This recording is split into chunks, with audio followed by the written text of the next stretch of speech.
Hey everyone. Well, today is Wednesday, and this is Wednesdays in Bed with Keith. So I think this is our fourth time together, and I hope you're enjoying it as much as I am. I get a real kick out of doing this. So anyway, last week, before we begin, last week I got a lot of comments about my buddy over here.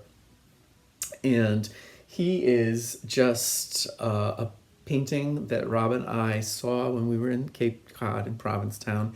And for some reason, it just touched us. Like, I'm not sure why. I personally like to think that Rob thought it resembled me. I mean, when you look at that, and then you look at this, and then you look at that, like twins. Like, there's no denying it, right? I mean, like, come on. But anyway, this coronavirus, again, it's got me thinking. And I realize that people have started to do things that they ordinarily would never do. Like, we started money laundering. I mean, there's no harm in it. It's not a bad thing, other than we are literally laundering money. Like, he is making me take the cash that we get at the grocery store or, whatever that I've had, at the bank if I need to pull out cash. And he's having me wash it. Like, I basically have to put it through the delicate cycle and put, like, if I could put bleach in there, he would love for me to do that, but I refuse to put bleach in. So anyway, that's just something that's a little bit, cray. So I think the funny thing too is I am the hypochondriac in our relationship. Like, there's no denying it. Anyone who knows me knows that in my mind anyway, I have survived multiple cancers, multiple heart attacks.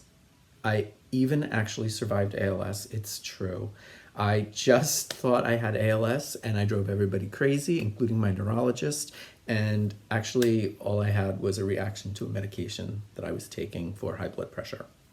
So, that's all like the craziness in my mind. But I think recently, Rob and I were like beamed up like on Star Trek. And then somehow our bodies got crossed, all those molecules, and when they beamed us back down, Rob became the hypochondriac and I became like the sane one. Like, I don't know why, but this whole panic isn't even bothering me. Like, I'm being safe, I'm being cautious, but I definitely don't think that like coronavirus is gonna get me. And I hope that's the truth. I hope that's the case because, I wouldn't want it any other way. But I kept wondering, like, why am I not panicked? Like, what's the deal? Why am I not panicked? And suddenly today, I was sort of like the light went on. And I thought to myself, this is so reminiscent of my childhood. So I grew up with a mom who was like a complete germaphobe. She had a reason for being a germaphobe because when she was young, both of her brothers died from influenza. This would have been like in the 1920s, and obviously they didn't have the medications. But my grandmother and she became like germaphobes, and my Aunt Gloria, and my mom just like carried it on, and she carried it to like the nth degree. Like none of my friends ever wanted to come to our house because she would be like, oh, who's coming over? And I'd tell her. And then she would buy X number of cans of Lysol. And when they came in, she would like spray them down with Lysol and make them, like lift up their shirts and spray their shoes.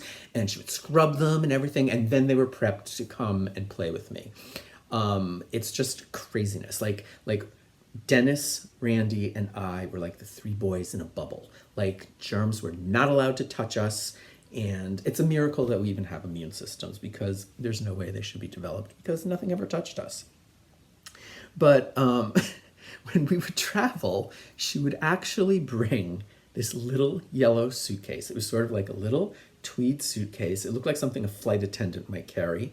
But what she had in it was like the S.C. Johnson Company. Like, there was every possible cleaning product, you name it, it was in there. And we would like sort of check into the hotel or the motel and she would just go to town. Like, you weren't allowed to do anything. You had to sort of like stand there while she washed the toilet bowls and the shower and all the sinks and the knobs and the television set. And she would like, if she could have taken the linens right off the bed, she would have done it and she would have laundered them and put them back on knowing full well that they were clean. I mean, that's just how she was. And when we would be sick, even at home, we were never allowed to revel in our illness. Like, we couldn't just have the measles and be like itchy or whatever, or we couldn't have like the flu. We had to literally like strip off all our clothes, which went into hot water wash. We had to shower. She would strip all the beds. She would do the laundry. She would whip open every window in the house.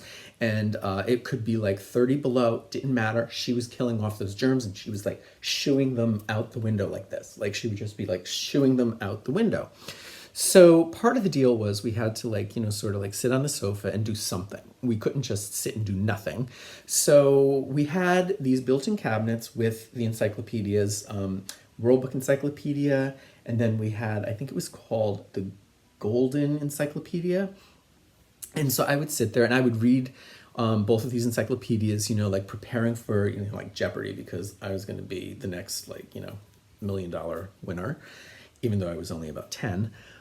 But so those encyclopedias were listed, like World Book would be like A, B, C, D, E, F, and sometimes you get like a double, like G, H, but Golden was done like, it would be the first three letters of the first word to the first three letters of the last entry.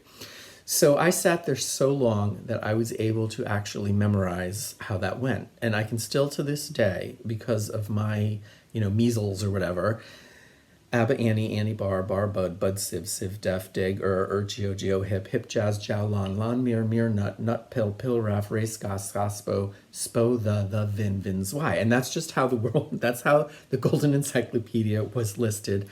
And there's no reason anybody should even know that. Like, there's just no reason. It's just foolishness. But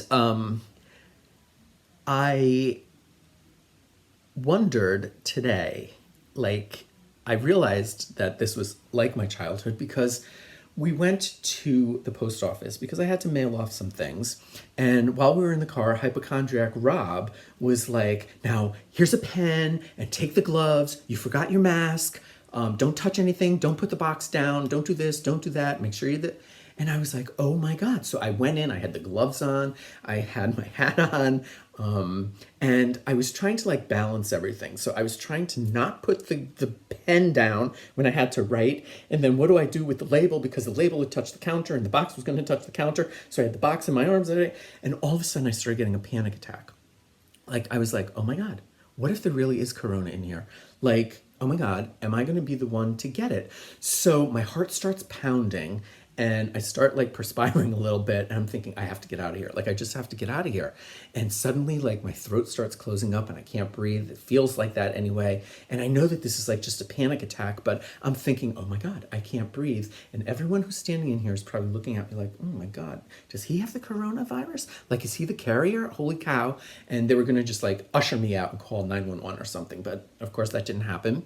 So I get into the car and I'm like nervous, like I'm almost breaking out in hives. And I said to him, that's it. I was like, you never talk to me again, and especially not about this virus. I said, you gave me a panic attack in there. I said, and that was just crazy. And he looks at me and he's like, oh, you're welcome for being supportive. Then I felt bad, kind of, because he was being supportive. But there are ways to support, and there are ways to support, and that was not the way to support. So anyway, but I kept thinking about, why am I not crazy?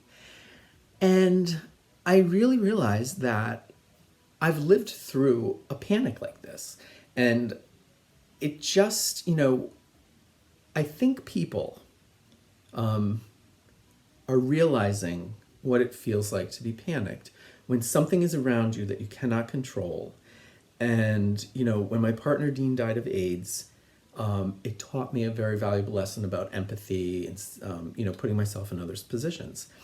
And, you're just sort of in it. And I think that, not that this is a good thing, but if anything good can come of this, I am hoping that his teaching people how to like empathize a little bit more or understand another person's place, like where they are and why they're feeling the way they're feeling, and just hopefully some good will come out of this. And I'm sure it will, though it doesn't seem like it ever will. But I believe that the AIDS crisis made me a better person. And so I'm hoping that happens to all of us throughout this particular pandemic. And I just want to say, I hope everybody just stays safe, tries to stay calm, gets through it and gets through it with great health. And we all can just learn to live together a little bit better than we have been.